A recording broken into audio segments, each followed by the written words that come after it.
Coucou tout le monde, c'est Letty, bienvenue dans la vidéo du mercredi pour Tout en colle. Au programme aujourd'hui, la réalisation de cartes de vœux. Et pour créer ces cartes, on va inventer nos propres papiers.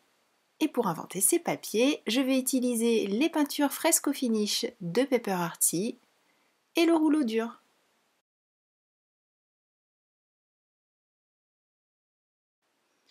Pour créer mes papiers, j'ai choisi de travailler avec le papier Chine à Douglas parce que c'est celui que j'avais le plus près de moi, on va dire. Mais le papier Maya aurait très bien fait l'affaire. Peut-être même le papier Florence, j'avoue que j'ai pas essayé, mais je vois pas pourquoi ça ne conviendrait pas puisqu'on va utiliser une technique de peinture au rouleau, donc il ne détrempe pas le papier et le séchage est très rapide, donc il n'y a pas de souci de papier qui gondole par exemple. À côté de moi, sur la droite, vous ne le voyez pas à l'écran, mais j'ai ma palette.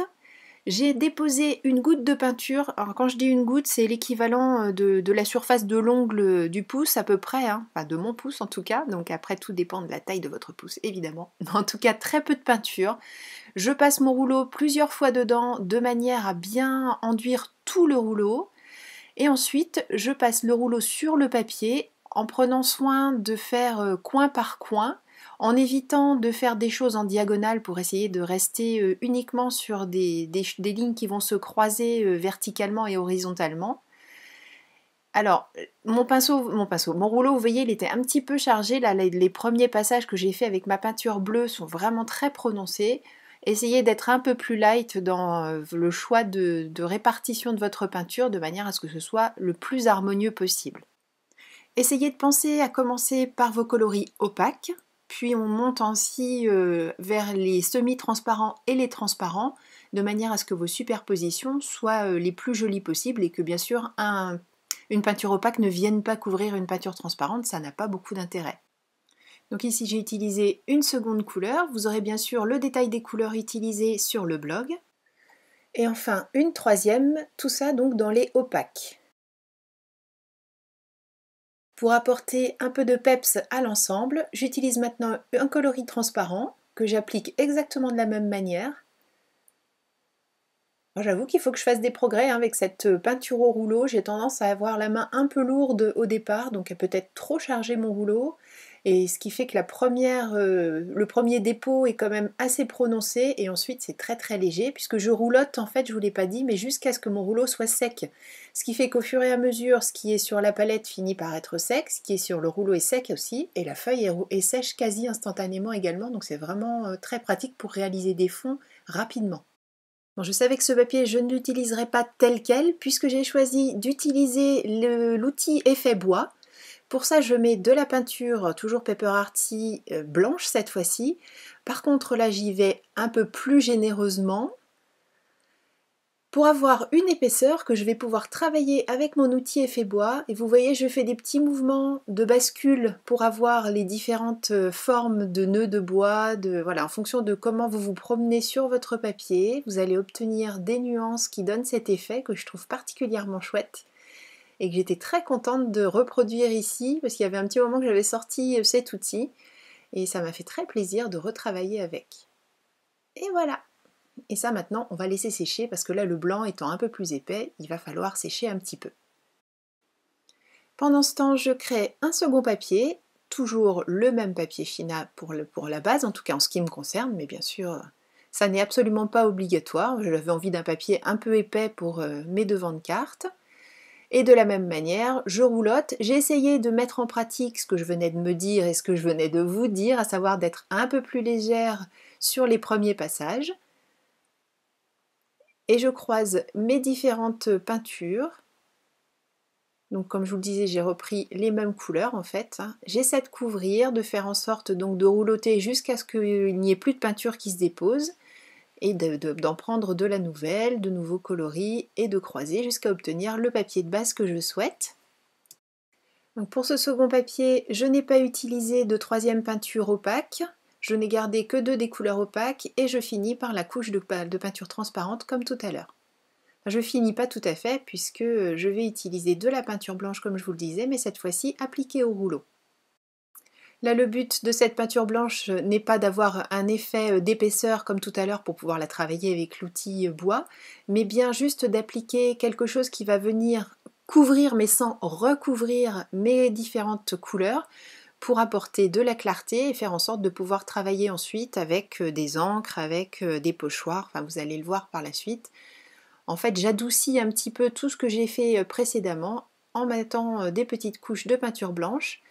Et sur le même principe qu'on l'a fait tout à l'heure avec les couleurs, je roulotte jusqu'à ce que ce soit sec. Et j'en rajoute tant que je ne suis pas satisfaite du résultat obtenu. Donc là, bien sûr, je vous laisse libre de choisir exactement le nombre de couches que vous mettez, le nombre de couleurs que vous utilisez, sachant que se limiter à 3-4 c'est bien, plus le blanc à la fin. J'ai choisi de rester dans des tonalités de bleu, de vert et de blanc parce que c'est ce qui pour moi évoquait le plus les tonalités hivernales qui sont propres aux cartes que j'aime réaliser en ce début d'année. Le temps que les papiers sèchent, j'ai pu réaliser un petit brin de nettoyage et on peut maintenant passer à la réalisation des cartes proprement dites. Et pour ça, je commence par découper avec mon massicot le papier effet bois. Sur le second papier, je vais tamponner des motifs. J'ai choisi d'utiliser la Versafine noire parce qu'elle me permettra d'embosser facilement. Elle est à séchage lent, donc parfaite pour l'embossage. Je vais utiliser cette poudre Wow avec un effet pailleté qui reste dans des tonalités de bleu, donc dans les gammes que j'ai choisies pour les cartes du jour. Et je peux tout à fait utiliser mon pistolet à chaleur sur le papier que l'on a réalisé, puisqu'on ne va pas cuire notre poudre trop longtemps et le papier ne va absolument pas réagir, il ne va pas gondoler une demi-seconde, donc c'est vraiment très facile de l'utiliser également pour réaliser des effets embossés. Bien sûr, tout ce que j'utilise est disponible dans la boutique de Tout en Colle et pour retrouver très facilement tous ces éléments, je vous invite à consulter l'article du blog et à cliquer sur les différents liens qui vous amèneront directement à la boutique. De la même manière que la bannière de tout à l'heure, je vais embosser des petits flocons, les détourer pour les utiliser eux aussi sur la base de ma carte, après les avoir embossés avec la même poudre. Avant de procéder au montage final, là vous voyez je regarde un petit peu comment je vais agencer tous ces éléments.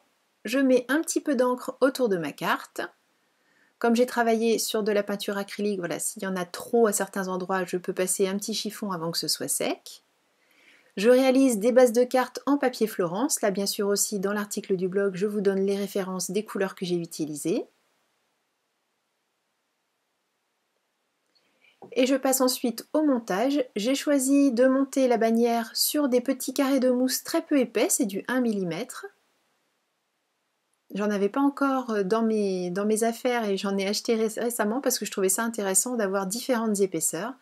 Donc la bannière est sur du 1 mm, par contre les petits flocons eux sont montés sur des 2 mm, mais c'est sur du... je crois pas que j'ai utilisé les carrés, non j'ai pas utilisé les carrés, j'ai utilisé la mousse adhésive en rouleau. La petite touche finale des Crystal Drop. Dans les effets transparents, j'ai évité les paillettes cette fois-ci, parce qu'on avait déjà la poudre à embosser, donc ça aurait fait un petit peu trop, je pense. Et là, cet effet transparent dans des tonalités de bleu se marie parfaitement avec tout ce que j'ai utilisé depuis le début. Avec le reste du papier un peu plus uni, je vais réaliser une seconde carte. Donc là aussi, je découpe un quart de A4. Dans la chute de ce même papier, je réalise un nouvel embossage avec la même poudre que tout à l'heure, mais j'ai choisi un tampon différent. Et après avoir détouré ce tampon, et avant de le coller, je vais réaliser un fond avec un pochoir, là aussi 100% tout en colle. Je vais utiliser de la distress. Je positionne mon pochoir, une petite mousse, ma distress, et je crée le motif. Alors l'avantage, comme je le disais tout à l'heure, de travailler sur cette peinture acrylique sèche, c'est que si on fait des petites bêtises comme je l'ai fait ici, de déplacer le pochoir avec un petit chiffon, avant que ce soit sec, on peut enlever le surplus. Ça finit par sécher bien sûr, hein, je vous rassure, mais on peut travailler quand on a fait des bêtises. Et avec le même pochoir mais positionné différemment, je crée des petites étoiles en relief, cette fois-ci avec une pâte Stamperia. alors qui se colore un petit peu là, mais bon c'est pas très grave, je la garde comme ça. C'est une pâte à craqueler, donc je vais avoir de très fines craquelures puisque l'épaisseur de mes étoiles est très fine. Donc je vais avoir des craquelures très délicates mais qui apportent un petit plus quand même. Et maintenant je peux coller mon petit sentiment de bonne année. J'ai ancré bien sûr les bords de mon papier avant de les coller sur cette base de carte en papier Florence. Comme d'habitude, je positionne ma carte et ensuite je fais les pliages et découpes nécessaires autour pour créer la base de carte.